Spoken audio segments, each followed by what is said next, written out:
Well, hi friends, it's Pastor Dave and it's Wednesday. That means that I get to spend some time with you talking about things that are important and things that I care about. Today I have a story for you, and it's a story about something that I love a lot: mail.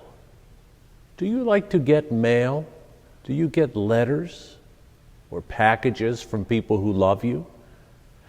Today's story is a true story about someone who did something really interesting in the mail. Let's listen to it. The story is called Henry's Freedom Box, and it's a true story. And I think that you're going to think it's very interesting. This is February, and it's Black History Month. And so this is a true story about a person who was called Henry Brown.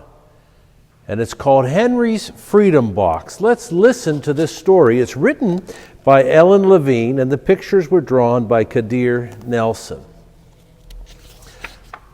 Henry's Freedom Box, it's called. Henry Brown wasn't sure how old he was. Henry was a slave, and slaves were not allowed to know their birthdays. Henry and his brothers and sisters worked in the big house where the master lived. Henry's master had been good to Henry and his family, but Henry's mother knew that things could change. Do you see those leaves blowing in the wind? They are torn from the trees like slave children are torn from their families.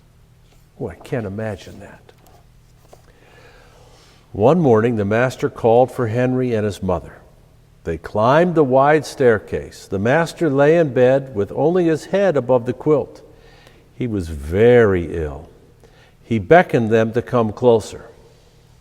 Some slaves were freed by their masters. Henry's heart beat fast. Maybe his master would set him free.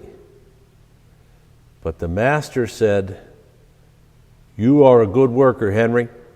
I'm giving you to my son. You must obey him and never tell a lie." Henry nodded, but he did not say thank you. That would have been a lie. Later that day, Henry watched a bird soar high above the trees. Free bird, happy bird, Henry thought. Henry said goodbye to his family. He looked across the field, and the leaves swirled in the wind. Henry worked in his new master's factory. He was good at his job. "Don't tear that tobacco leaf," the boss yelled at the new boy. He poked the boy with a stick. If you made a mistake, the boss would beat you.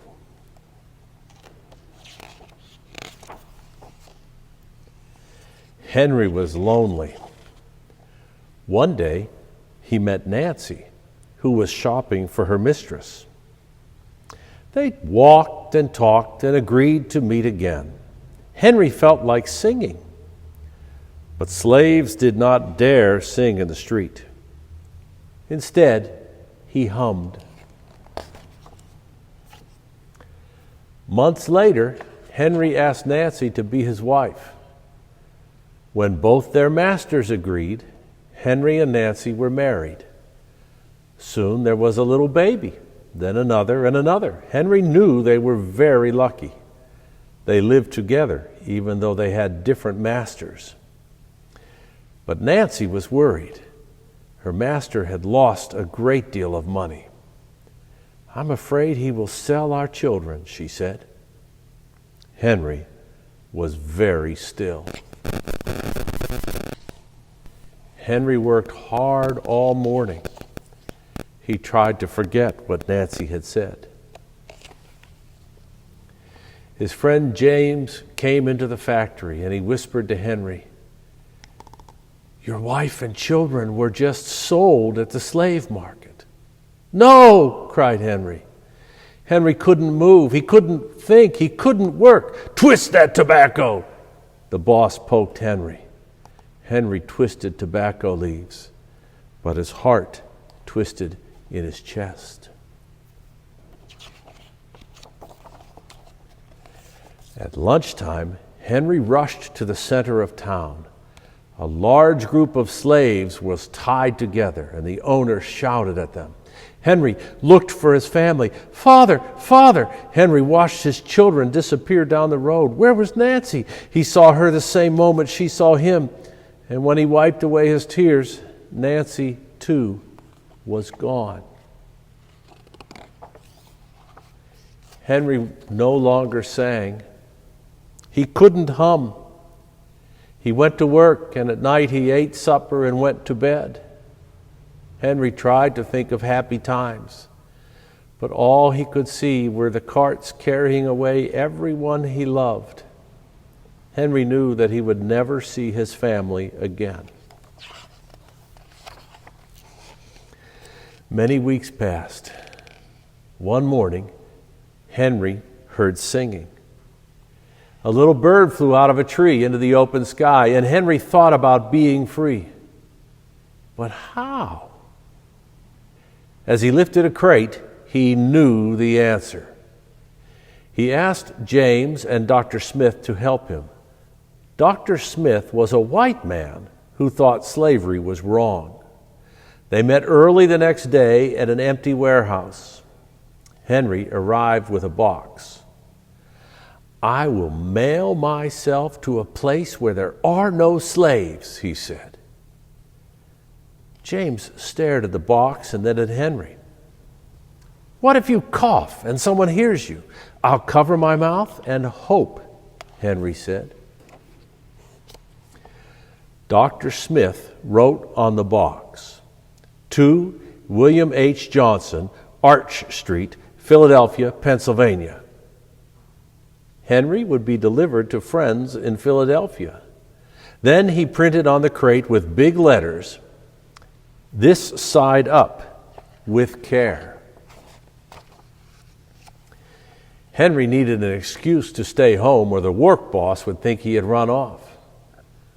James pointed to Henry's sore finger, but Henry knew it wasn't bad enough. He opened up a bottle of oil of vitriol. No, cried James. Henry poured it on his hand, and it burned his skin to the bone. Now the boss would let him stay home. Dr. Smith bandaged Henry's hand. They arranged to meet the next morning at 4 o'clock. The sun was not yet up when Henry climbed into the box. Ready, he said. James nailed down the lid. Dr. Smith and James drove to the station. The railway clerk tipped the box over and nailed a paper to the bottom. Dr. Smith begged the clerks to be careful, but they didn't listen. They threw the box into the baggage car. Hours passed. Henry was lifted up and thrown again. Upside down, he heard waves splashing. This must be the steamboat headed for Washington, D.C. The ship rode smoothly, but Henry was still upside down. Blood rushed to his head. His face got hot. His eyes ached. He thought his head would burst, but he was afraid to move. Someone might hear him.